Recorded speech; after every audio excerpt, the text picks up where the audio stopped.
Okay, today we're in the dooryard garden and we have 2 pots of comfrey that we're going to harvest the comfrey. We're going to make a very simple poultice, and then we're going to dump the pots out so that you can see the root of the comfrey as well.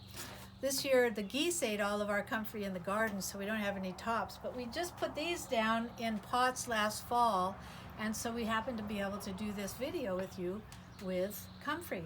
So here are the Comfrey Flowers, and this is Balkings 14 comfrey. It doesn't set seed. It's a hybrid comfrey. Oh, and we've got a comfrey bumblebee here.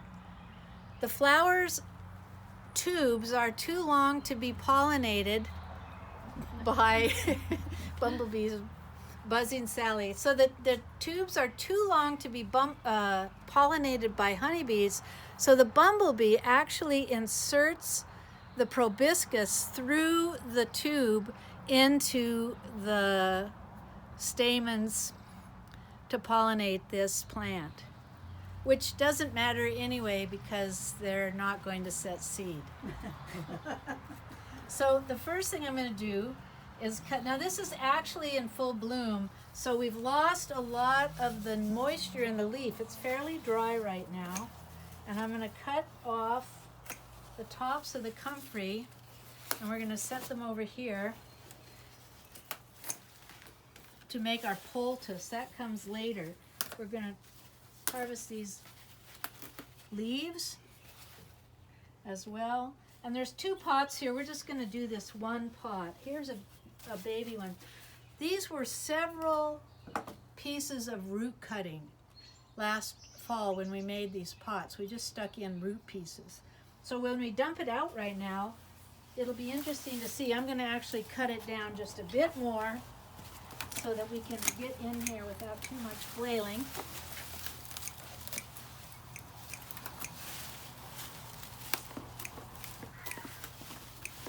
There we go. And all those leaves will go off to the geese since they like it so well. We're going to dump this out and see what the root growth looks like after a year in the pot. Well, here, look at this. It's already coming out of the pot, the comfrey root. So we're going to break that off so we can actually get into what's going on under there. We have a lot of new root growth here.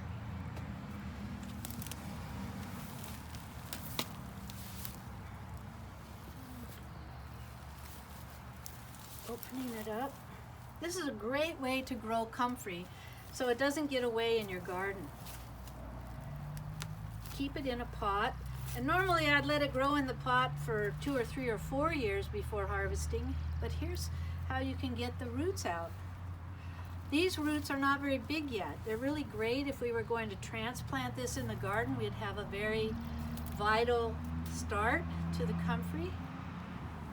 You can see here a little bit of longer root.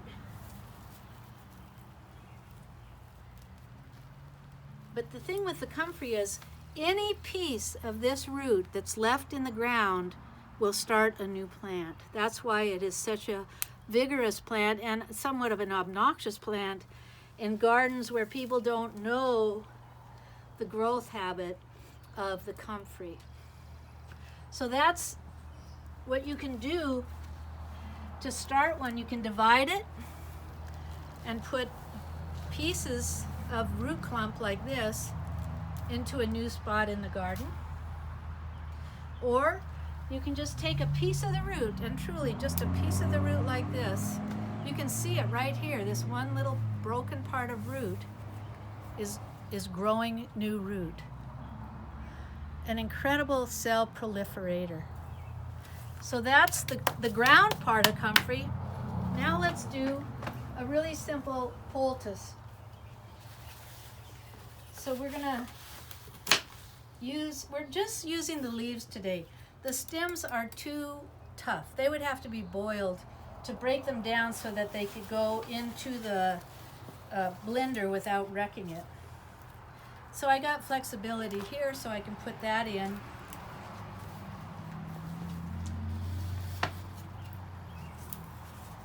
Wherever I can actually break the stem is where I know that there's going to be, see, it's stiff all the way up.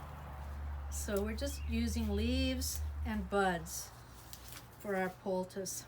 This morning we made a marshmallow infusion here, and we're going to use the marshmallow liquid to help bring the poultice into marshmallow root.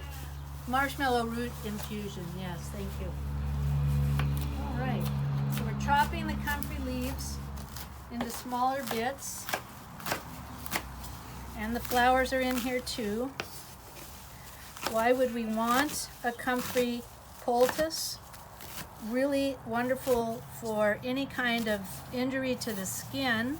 It will really help to draw out dirt and anything that got in the cut.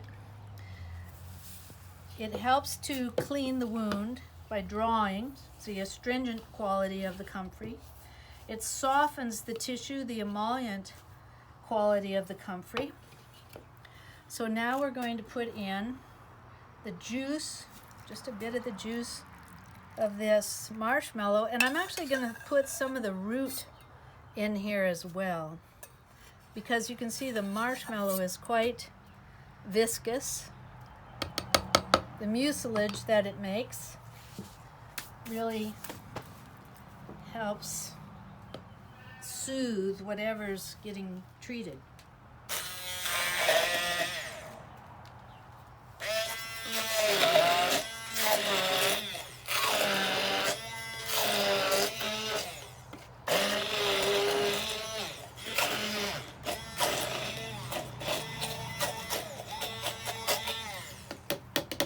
It's very dry.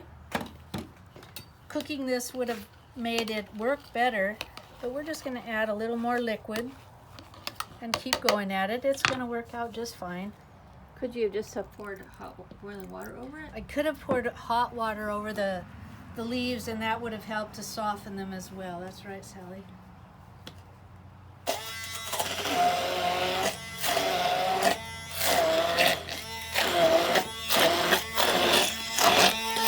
So there you have it. If it's dry, add moisture.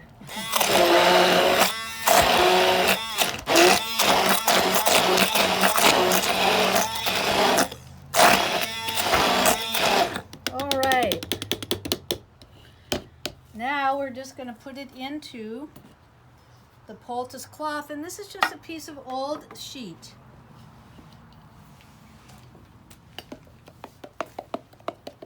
It's got a nice pudding-like texture.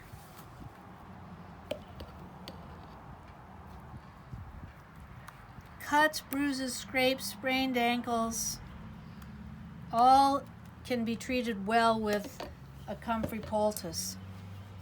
How about broken bones? Broken bones, yep. We've done broken bones, sprained ankles, really nasty gashes in animals and human beings. Relieves pain. It totally relieves pain. Almost instantaneously, the pain is relieved. So if I could have only one herb in my garden, it might be comfrey, because I've seen it do so much to relieve pain, to increase healing, to soothe and comfort, and bring what's in pieces back to wholeness. So comfrey in the garden, but do it in a container so she doesn't get away from you. All right, so here we have it. A really nice, gooey, comfrey poultice. Thank you so much for coming by.